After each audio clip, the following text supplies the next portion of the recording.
unusually high foreclosures have left the country in the worst housing downturn since World War II. Congress approves an historic bailout bill. President George Bush has already signed the revised $700 billion bailout. The bailout money was supposed to be used to jumpstart the economy by re-energizing lending. But some of the banks can't tell you what they did with it. Some of them won't tell you. They're protecting their interests on Wall Street, and here on Main Street, the so-called bailout that they were given hasn't trickled down. My parents decided to buy a larger home, so we thought that my mom would not qualify. You know, she wasn't making a lot of money. So we had planned on going into the loan together, her, my dad, and myself. But when we actually went to do all the paperwork and all this stuff, they said that, you know, she was okay, she would qualify. The Jose Hernandez family is a good example. If the bank or the broker had taken into account Jose's salary and the dad's salary and the sister's salary along with the mom's salary, they would have qualified for a prime mortgage. But no, the bank actually told them, we're only going to take into account your mom's $10 an hour salary. And with that income, she can't afford anything but this kind of a mortgage.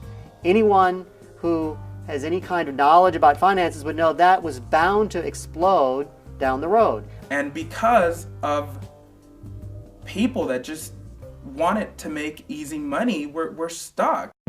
Families wanted a piece of the American dream. They wanted to buy a house. And as it turned out, they were really led down the path of financial entrapment. There are 16 investigations into mortgage subprime lending companies currently ongoing, while there are more than 1,200 investigations into mortgage fraud. Some of these homeowners, or potential homeowners, had good credit history. However, because the bankers and the investors could make more money from a subprime mortgage, these homeowners were steered into a subprime mortgage. The investigation is part of a much larger probe into the subprime mortgage meltdown. People didn't understand that the financial information submitted for them was false. Many people were represented as business owners who weren't. Many of these home buyers also have limited English capacity. In many cases, the contract is in Spanish, except for the part describing the adjustable mortgages. The very part that is kind of like the bite in the whole contract or the hook in the contract, that very part is left in English.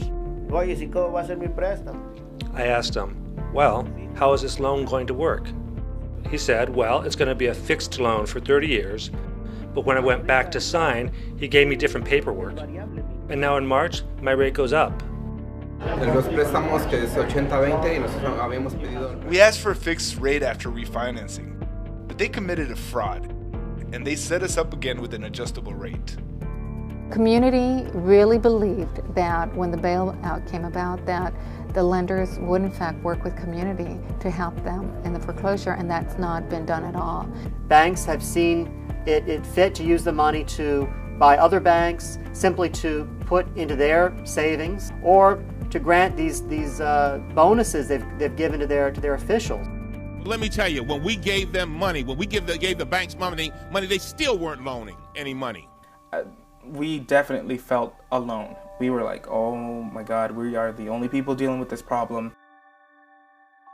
What we've seen over and over again is that homeowners individually stand almost no chance to get a significant modification of their loans. But once, Mary Immaculate got involved and the organizations got involved, it brought the community together, and we realized, we're not alone.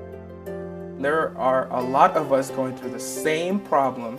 1LA is an organization with a unique political strategy on how to create political change based upon the strength of organized people. Having organized the community in cohorts by servicer or lender, we're hoping that we come to some common agreements. Because as a community, we've learned how to get organized. Together, they've felt that energy to fight, to keep their homes. I hereby call the 1LA Assembly to order. Know that these are not stories of victims, but the stories of leaders. This is not a natural disaster, but this is a man-made disaster. Those who are responsible ought to fix it. Lo que ha faltado, la verdad, entonces muchas son ustedes. This is not just a question about homes. This is a question about children, about parents, about the integrity of the family. We have come together and we're fighting for our homes and we're fighting for our American dream.